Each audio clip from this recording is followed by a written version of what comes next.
Hey everyone, welcome back to the channel. All right, let's have some real talk about why I use M12 tools strictly here in my shop. Like for example, this M12 Impact right here, it's the MVP in my workshop. I'm reaching for it all the time. And yeah, I've got bigger M18 and 40 volt tools in my van, but unless I'm building a tank, they mostly live in my work van or they sit on my work shelf collecting dust, a lot like my New Year's resolutions.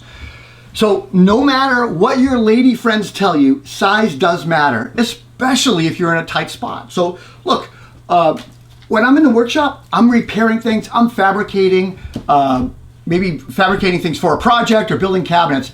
I like tools that don't feel like I'm wielding a fire extinguisher to drive a screw. These M12 tools, they're smaller, compact, they don't take up a lot of shelf space, and they can get into tighter spaces. And it doesn't make you feel like you need to have a protein shake to use them. They're small. So let's talk about power, because that's what everybody's going to ask. You'd think that 12 volt tools would be a toy, right? No. These things have the heart of a lion and the body of a hamster. They're quiet, compact, and slightly terrifying when they kick in. Like a Prius on nitrous oxide, I guess. Corded tools were great when they were, back when we had DVDs and that was high tech. Now, not so much, right? So I have a few corded tools still in the shop. I have a domino, 2 dominoes, a track saw, a jigsaw. They're all Festool brand. I have dedicated 6-inch orbital sanders and a plate sander from Bosch. And all of those are collected to my dust collection system. So I started my workshop journey here with 12 volt DeWalt tools. But at the time, DeWalt was not investing or expanding their 12 volt line. That's changed now. But at the time, the options were slim, so I switched over to Milwaukee because they kept pushing out 12 volt. Today, both brands now offer amazing options for 12 volt. DeWalt's at 12 volt lines like at 100 deep, 100 plus, and I think Milwaukee's at 120 plus tools. The Milwaukee M12 lineup is definitely stacked. You want stubby impact? Yep, we got that. Soldering iron? Sure, got that. Planer? Got that. Inflator? Yeah, it's all in the M12 family. They really filled out the line, and it fits a lot of the trades. I'll also concede that my 12 volt line extends into my van as well. I use the stapler, laser, and that impact installation driver that has the multiple heads on it, as well as the pin nailer and brad nailer. So how does all this happen, right? Yeah, I review tools and I get a lot of stuff sent to me, but I've purchased a lot here too.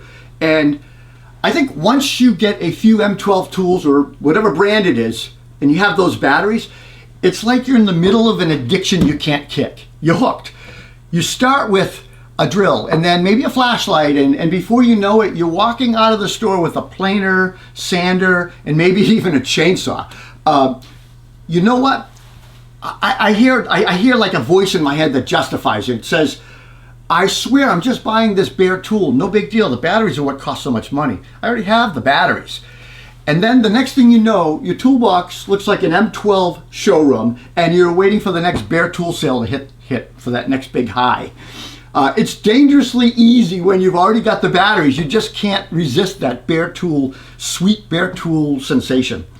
But it's not just here in the workshop. I've quickly made my way out into the yard for yard work routine, and I'm using the hedge trimmer, a little chainsaw, and a pruner all the time now. Compact, powerful, yet they get the job done faster than traditional hand tools. And unlike the bulky, corded, 18 volt or gas powered options, they're small enough to be maneuverable and still pack plenty of a punch. The best part is I don't have to deal with the hassle of cords or the headache of mixing fuel like for the chainsaw. It's just grab and go convenience, and you have to love that. Plus, since I already have the batteries for my workshop tools, picking up a bare tool for the yard, it's a no-brainer, right? All right, look, M12 works for my workshop. It could be DeWalt 12 volt too. It doesn't matter. 12 volt is great for a workshop. 90% of what I do here is repairs, builds, custom work. M12 handles it with no drama. And my back says thank you as well. It's lighter tools. Bottom line, I want tools that make my job easier, not ones that make me question life choices. Milwaukee M12 tool line, it's a small package that gets you serious results. So guys, if you enjoyed this video, this is more of an editorial than a traditional tool review. Well, I guess that said, if the 12 Volt tools weren't up to par, they probably wouldn't be in this video. So take that as an endorsement, I guess. But if you enjoyed the video, give me a like, subscribe, and please tell me what's your favorite M12 tool. I think probably my favorite M12 tool is the planer, this one right here. I love this thing. The one I use the most would be the impact driver. But anyway, guys, stay sharp, stay cordless, stay sane. We'll see you at the next video.